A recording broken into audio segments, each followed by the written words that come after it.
အလုံးရှင်ရဲ့ကုဒရတ်တော်ကနေပြီးတော့တိုက်ရဲ့အကျိုးခံစား권ရရှိဖို့အတွက်ကာယနာတစ်ခုလုံးစัจ java လာတစ်ခုလုံးရဲ့ရက်ကင်ကိုထုတ်လိုက်ခြင်းဟာရှရတ်စည်းကမ်းချက်တစ်ခုဖြစ်တယ်ဒီကနေ့အွမ်မတ်ဟာဟာလတ်မျိုးစုံကြုံတွေ့နေရတယ်အွမ်မတ်ဟာအခုလိုအခက်အခဲတွေဒုက္ခတွေရဲ့ဝဲကြီးရဲ့အထက်မှာနင်းမြုပ်နေတယ်အဲ့ဒီအခက်အခဲတွေဒုက္ခတွေကနေပြီးတော့လွတ်မြောက်သွားဖို့အတွက်ဒီစัจ java လာတစ်ခုလုံးမှာရှိနေတဲ့အကြောင်းကနေနဲ့ဘာမှထွက်ပေါက်ဆိုတာမဖြစ်နိုင်ဘူးဒီအခက်အခဲတွေကနေပြီးတော့လွတ်မြောက်သွားဖို့အတွက်အလော့ရှင်မြတ်ကထိုးအာမလ်တွေကိုပေးတယ်အဲ့ဒီအာမလ်တွေအားလုံးဟာကျွန်တော်တို့ကြုံတွေ့နေရတဲ့ဒုက္ခတွေအခက်အခဲတွေအားလုံးရဲ့လွတ်မြောက်မှုတစ်ကပောက်ဖြစ်တယ်အခုမိတ်ဆွေတို့သဘောပေါက်တယ်ဒီဝါကေအောင်ကြားဖို့တဲ့ဟဒီစ်တော်ထဲမှာလာရှိတဲ့ပုဂ္ဂိုလ်၃ဦးတောထဲမှာရှိနေတယ်ဒီအဖြစ်ပြက်သင်ခန်းစာကနေပြီးတော့အွမ်မတ်ကိုမီးမောင်းထိုးပြတာတခုကဟာလတ်ကနေပြီးတော့လွတ်မြောက်သွားဖို့အတွက်ကဘလို့အကြောင်းကနေရှိလဲဒါကိုပြောပြခြင်းဟဒီစ်တော်ထဲမှာလာရှိတဲ့လူ၃ဦးတောထဲကိုခီးတစ်ခုထွက်သွားတယ်ဟဒီစ်တော်ရီဝိုင်ထဲမှာလာရှိတယ်ဘိုးတဲထန်စွာယာလို့အဲ့ဒီလူ၃ဦးဟာလိုင်ကိုတစ်ခုထဲမှာဝင်ပြီးတော့အောင်းလိုက်တယ်ရုတ်တရက်လေပြင်းမုန်တိုင်းနဲ့အတူကြောက်ဖြာကြီးတစ်ခုကဂူဝမှာပိတ်သွားတယ်အားလုံးဟာပိတ်မိသွားတယ်အခုဘာမှအစာရည်စာလည်းမရှိတော့ဘူးလွတ်လန်းဆိုတာလည်းမရှိဘူးထွက်ပေါက်လည်းမရှိတော့ဘူး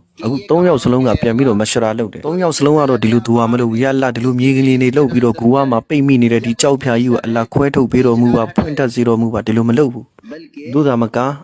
အချင်းရှင်မြတ်ကြီးထံတော်ကနေပြီးတော့မိမိတို့ပြုလုပ်ထားတဲ့အာမလ်ရဲ့အင်အားကနေတဆင့်အာမလ်ရဲ့ဝါဒဂရိများရဲ့ယကင်ကိုရှေ့မှာထားပြီးတော့အလ္လာဟ်ပြုထားတဲ့ဝါဒဂရိရဲ့ယကင်နဲ့အလ္လာဟ်ထံတော်ဘာကနေပြီးတော့တောင်းခံနေတယ်တို့ရှိဟာအလောဟ်ရှင်မြတ်ကဘာအကြောင်းကမှမရှိဘဲနဲ့ဓာတ်ရိုက်ကူညီတော်မူခဲ့တယ်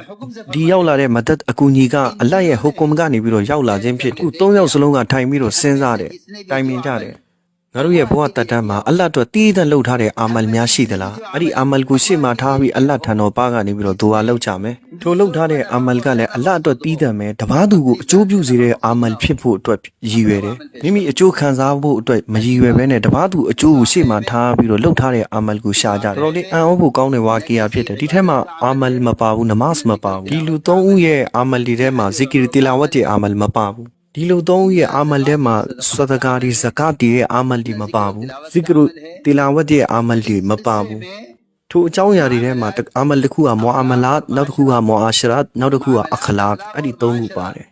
စီဝါရဲ့အာမလ်ရောင်းဝယ်ဖောက်ကားမှုရဲ့အာမလ်လူမှုဆက်ဆံရေးရဲ့အာမလ်နောက်တစ်ခုကကိုချင်းဇာရိတာအခလာတ်ရဲ့အာမလ်ဒီလမ်းကြောင်း၃ခုကနေပြီးတော့လှုပ်ထားတဲ့အာမလ်တွေကိုအလ္လာဟ်အတွက်ရည်ရွယ်ပြီးလှုပ်ခဲ့တယ်အဲ့ဒါတွေကိုရှေ့မှာထားပြီးသူကလှုပ်တယ်ဒီလမ်းကြောင်း၃ခုကနေပြီးတော့လှုပ်ထားတဲ့အာမလ်၃မျိုးကိုအလ္လာဟ်ထံတော်ပါမှာဒူဝါတွေရဲ့အရင်ဆက်တာတယ်ဒီအာမလ်တွေကိုအလ္လာဟ်ရှင်မြတ်ကလက်ခံပြီးတော့ဂူဝမှာပိတ်ဆို့နေတဲ့ကြောက်ဖြားကိုအလ္လာဟ်ဖယ်ရှားပေးလိုက်ကျွန်တော်ဒီအကြောင်းအရာဒါကြောင့်ပြောနေတာဒီခေတ်မှာကြုံတွေ့နေရတဲ့မိမိတို့ရဲ့ပြဿနာတွေအားလုံးရဲ့ပြေလည်မှုကိုအခုတော့အာမလ်ရဲ့အင်အားကိုဝတ်တွေကိုမသိတော့ဘူးတမန်တော်မြတ်ဆလလာဟူအလိုင်ဝါဆလမ်ယူဆောင်လာတဲ့အာမလ်တစ်ခုတစ်ခုတိုင်းရဲ့အင်အားဟာဘယ်လောက်ကြီးလဲပမာအားဖြင့်တမန်တော်မြတ်ဆလလာဟူအလိုင်ဝါဆလမ်ရဲ့အီရှာရာလက်ညှိုးညွှန်လို့လက်နှစ်ချမ်းကွဲသွားတဲ့ဝါကီယာမိတ်ဆွေများကြားဘူးလေအဲ့ဒီလိုပဲနမတ်ရဲ့အာမလ်ဒီမှာဘယ်လောက်ထိတောင်အင်အားတွေပြင်းထန်မလဲအာမလ်ရဲ့အင်အားကိုပြောနေကိုရမြတ်ဆလလာဟူအလိုင်ဝါဆလမ်ရဲ့လက်ညှိုးတော်နဲ့တခါလေရည်ရွယ်ပြီးတော့လက်ကိုနှစ်ချမ်းခွဲပြလို့ရတယ်အဲ့ဒီလောက်တောင်အင်အားရှိတယ်ဆိုရင်တမန်တော်မြတ်ဆလလာဟူအလိုင်ဝါဆလမ်ရဲ့ကျင့်စဉ်ကျင့်ရဲ့အာမလ်တစ်ခုတိုင်းမှာဘယ်လောက်အင်အားရှိမလဲကျွန်တော်တင်ပြနေတဲ့ဒီ revive ထဲမှာလာတဲ့ဒီပုဂ္ဂိုလ်၃ဦးရဲ့အကြောင်းအခုဒီပုဂ္ဂိုလ်၃ဦးကမာဇီရှက်ကလေးရဲ့မရှရာရဲ့အာမလ်တွေအလ္လာဟ်ထံကိုဆက်တာမဟုတ်ဘူးတခြားအာမလ်များဖြစ်တယ်အလ္လာဟ်ရဲ့အကူအညီများရဖို့တခြားအာမလ်တွေကိုတင်ပြနေတာမဟုတ်ဘူးတချို့သောပုဂ္ဂိုလ်များကြုံတွေ့နေရတဲ့ဟာလတ်တွေကိုဖြည့်ရှင်းဖို့အတွက်အီဘာဒတ်ပဲလုပ်ချင်ကြတယ်ဒုက္ခအခက်ခဲတိုင်းရဲ့စေဝါပျောက်ကင်းမှုထွက်ပေါက်ကအရာရာအီဘာဒတ်လိုင်းတစ်ခုတည်းကနေပြီးတော့ဖြည့်ရှင်းလို့ရမယ်မထင်ဘူးကဏ္ဍတိုင်းမှာအလောဟ်ရှင်ရဲ့ဟူကွမ်အမိန့်တော်တွေရှိတယ်၎င်းအမိန့်တော်များနာခံရင်းနဲ့ကြုံတွေ့နေတဲ့အခြေအနေတွေကိုဖြည့်ရှင်းရမှာဖြစ်ပါတယ်အကယ်၍မွာမလာတ်မှာအလ္လာဟ်ပေးထားတဲ့ဟူကွမ်ကိုလက်လွတ်ပြီးတဲ့နောက်ပိုင်းနမတ်ဖတ်ပြီးတော့ဖြည့်ရှင်းခြင်းကြတယ်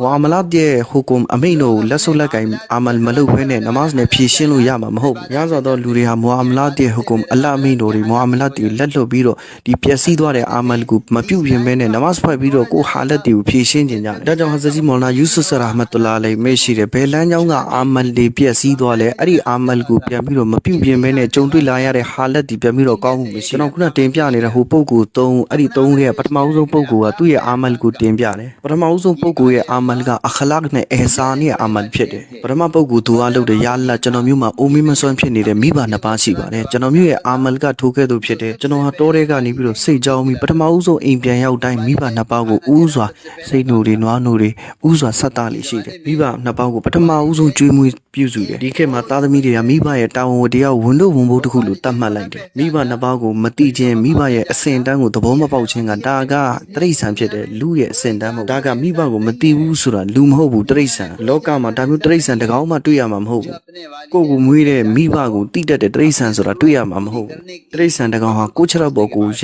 က်တီလာလို့ရပြီဆိုရင်ကိုမိဘကိုတိမှာမဟုတ်ဘူးအမေဆိုရဲတော်ဆက်မှုစီးတွေပါလည်းရှိမှာမဟုတ်တော့ဘူးတိရစ္ဆာန်နှုတ်ဆိုနေရတဲ့အချိန်အရွယ်မရောက်သေးတဲ့အချိန်မှာမိဘကိုတိတယ်တိရစ္ဆာန်ကအခုအဲ့ဒီတိရစ္ဆာန်ကြီးကအရွယ်ရောက်သွားပြီဆိုရင်သူ့မိဘကိုတိမှာမဟုတ်တော့ဘူးဒါဟာတိရစ္ဆာန်ရဲ့ဘဝဇင်ဒဂီဖြစ်တယ်လူရဲ့ဇင်ဒဂီမဟုတ်မိဘရဲ့အစဉ်တန်းကိုသဘောမပေါက်ဘူးဆိုရင်သူကတိရစ္ဆာန်ပမာပဲဒါကြောင့်လောကမှာဒါမျိုးတိရစ္ဆာန်တကောင်မှတွေ့ရမှာမဟုတ်ဘူးသူဟာအရွယ်ရောက်သွားပြီးတဲ့နောက်ပိုင်းမှာသူ့ရဲ့မိဘကို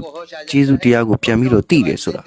တိရစ္ဆာန်ဟာအရွယ်ရောက်ပြီးတဲ့နောက်ပိုင်းမှာမိဘရဲ့တော်ဆက်မှုတွေအားလုံးကိုဖျက်တောက်လိုက်တယ်အမဲလိုက်တဲ့တိရစ္ဆာန်ကလည်းသူ့ဘဝသူအမဲလိုက်နေတယ်ပြန်တန်းတတ်တဲ့တိရစ္ဆာန်ကလည်းသူ့မိဘကိုထားပြီးတော့သူ့ဘဝသူပြန်တန်းတယ်တိရစ္ဆာန်ရဲ့ဒီလိုမိဘနဲ့သားသမီးတော်ဆက်မှုကပြီးသွားပြီတော်တော်ပဲကြီးမားတဲ့ရာဟမတ်များတော်တော်လေးကြီးမားတဲ့ဘာရကတ်များတော်တော်လေးကြီးမားလွန်းလာတဲ့ပြဿနာများရဲ့ပြည်လည်မှုအကြောင်းကဟာကိုယ့်ရဲ့မိဘနှစ်ပါးရဲ့ကျေးဇူးတရားကိုနားလည်ပြီးတော့မိဘကိုအကောင်းဆုံးဆက်ဆံတဲ့သားသမီးဒီလိုအာမန်ဖြစ်တယ်မိဘရဲ့ကျေးဇူးတည်တတ်တဲ့အာမန်အခုရီဝိုင်းတစ်ခုထဲမှာလာရှိတဲ့ဆာဟာဘီတစ်ပါးဟာတမန်မြတ်ဆလလာဟူအလိုင်ဝါဆလမ်ကိုအမိန့်ရှိတယ်ယာရဆူလလာကျွန်တော်ဟာကိုယ့်ရဲ့အမေကိုကိုယ့်ရဲ့ကြောပေါ်မှာတင်ပြီးတော့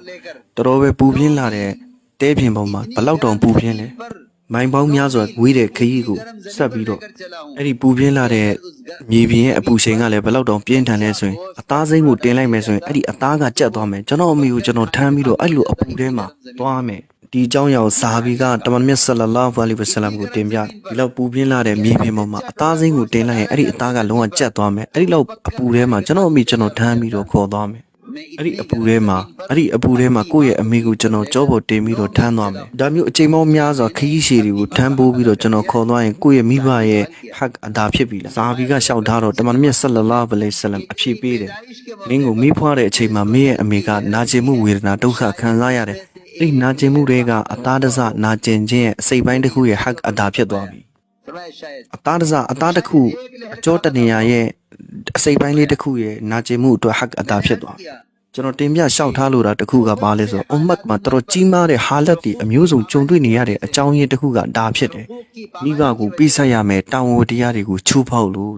မိဘရဲ့တာဝန်ကိုမကြည်လို့ခုနတင်ပြနေတဲ့ဟိုပုဂ္ဂိုလ်တယောက်ရဲ့အာမလ်တစ်ခုကဘာလဲကျွန်တော်ဟာတောထဲကနေပြီးတော့ကိုယ့်ရင်ကိုပြန်ပြီးတော့ရောက်လာတဲ့အခါပထမဦးဆုံးကိုယ့်ရဲ့မိဘကိုစားစရာတွေဆက်တာတယ်ကျွန်တော်ကနေတိုင်းဥစွာပထမနိုးတိုက်လေးရှိတယ်တရက်ကျွန်တော်တောထဲကနေပြီးတော့အိမ်ပြန်နောက်ကျသွားတဲ့နောက်ပိုင်းမှာကျွန်တော်ရဲ့မိဘတွေကလည်းအိပ်ပျော်ကုန်ကြပြီဒီလိုအိပ်ပျော်သွားတယ်ဆိုလို့ကျွန်တော်ဟာနှုတ်ခွက်ကိုကိုင်းပြီးတော့မိဘနှစ်ပါးရဲ့ခြေရင်းကနေပြီးတော့နှုတ်ခွက်ကိုင်းပြီးတော့တညာလုံးစောင့်နေတယ်ဘာအတွက်စောင့်တာလဲမိဘနိုးလာရင်တိုက်ဖို့ဆိုပြီးတော့စောင့်နေတယ်အဲ့ဒီအချိန်မှာကျွန်တော်ကလေးတွေကလည်းပိုက်စားနေတယ်ကျွန်တော်ဇနီးတွေကလည်းစားလောင်းနေတယ်ကျွန်တော်ဇနီးနဲ့ကလေးကိုဦးစားမပေးဘူးကျွန်တော်ဟာမိဘကိုဦးစားပေးပြီးတော့စောင့်ဆိုင်နေတယ်ကျွန်တော်မိဘကလည်းတညာလုံးမနိုးမနဲ့မိုးစင်စင်လင်းမှပဲပြန်ပြီးတော့အိယာကထားလာတယ်ဟိုအလာကျွန်တော်မျိုးဒီအာမလ်ဟာအရှင်မြတ်ကျေးနဲ့နှစ်သက်ဖို့အတွက်ရည်ရွယ်ပြီးလုပ်ခဲ့တဲ့အာမလ်ဖြစ်တယ်ဆိုရင်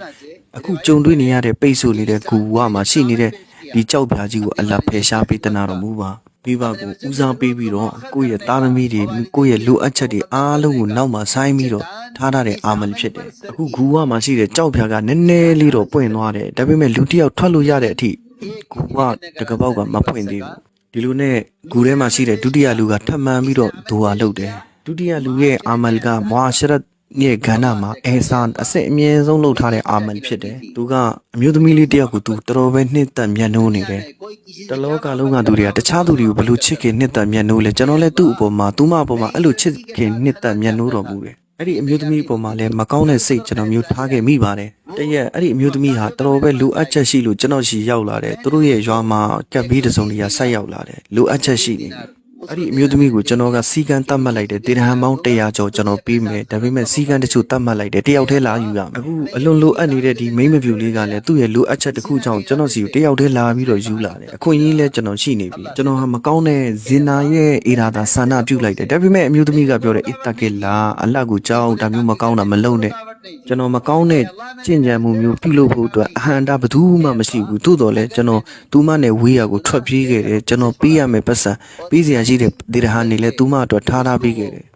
ကျွန်တော်ပေးစရာရှိတဲ့ဒေရဟန်နေအားလုံးကိုပေးပြီးတဲ့နောက်ပိုင်းမှာကျွန်တော်သူမကိုထားသွားတော့အခုအမျိုးသမီးကဘာပြန်ပြောလဲတတ်မှတ်ထားတဲ့စီကံချက်အရာအတင်းရဲ့ဆန္ဒမဖြည့်ဆည်းဘူးလားဆိုပြီးတော့ထပ်ပြီးတော့မေးတယ်ဒါပေမဲ့သူမကိုကျွန်တော်အလှအတွက်အဲဆန်လုပ်ခဲ့တယ်ဘာမှမလုပ်ခဲ့ပါဘူးဒီလောက်တော့အဲဆန်လုပ်ခဲ့တာကိုယ့်ရဲ့ခိုင်းစိတ်ဆန္ဒကိုမဖြည့်ဆည်းဘဲနဲ့ထားခဲ့တယ်ပေးစရာရှိတာအားလုံးကိုလည်းပေးလိုက်တယ်ယာလာဒီအာမလ်ဟာအလ္လာဂျေနဲ့တက်ဖို့အတွက်ကျွန်တော်လုပ်ခဲ့တာမှန်ခဲ့တယ်ဆိုရင်ကျွန်တော်တို့ကြုံတွေ့နေရတဲ့ဒီဂူဝါမှာရှိတဲ့ကြောက်ဖြာကြီးကိုအလ္လာဖယ်ပေးတော်မူပါကြောက်ဖြာကနည်းနည်းတော့ထပ်ပွင့်သွားတယ်ဒါပေမဲ့လူတစ်ယောက်ထွက်လို့မရသေးဘူးတတိယလူကအလ္လာထံမှာသူလုပ်ထားတဲ့အာမလ်ကိုသူဟာလုပ်တယ်ယာလာကျွန်တော်ဟာလူတစ်ယောက်ကိုအလုပ်သမားဖြစ်နေခန့်ခဲ့တယ်တနေ့သူဟာအလုပ်လုပ်ပြီးသူ့ရဲ့လုပ်အားကမယူဘဲနဲ့ထွက်သွားတယ်ကျွန်တော်ဟာသူ့ရဲ့လုပ်အားကနဲ့ရင်းနှီးမှုလုပ်လိုက်တဲ့တလောက်များပြားတဲ့ပိုင်ဆိုင်မှုတွေအကျိုးမြတ်တွေဖြစ်ခဲ့တယ်တကယ်အဲ့ဒီပုဂ္ဂိုလ်ကျွန်တော်စီပြန်ရောက်လာတဲ့မိတ်ဆွေကျွန်တော်ကိုတိလာခမရစီမှာကျွန်တော်အရင်တော့အလုပ်လုပ်ခဲ့ဘူးတယ်ကျွန်တော်လည်းတိပါတယ်ပြန်ပြီးတော့ပြောပြကျွန်တော်တကယ်ခမရစီမှာလုပ်အားကမယူဘဲနဲ့သွားတာမှတ်မိသလားကျွန်တော်လည်းပြန်ပြောလိုက်တယ်ဟုတ်ကဲ့မှတ်မိပါတယ်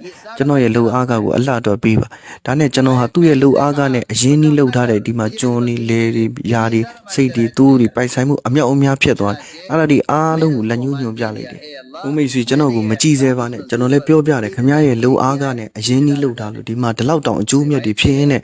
ဒီလိုပိုင်ဆိုင်မှုတွေများသွားတာဒါဒီအားလုံးကခင်ဗျားရဲ့လုပ်အားက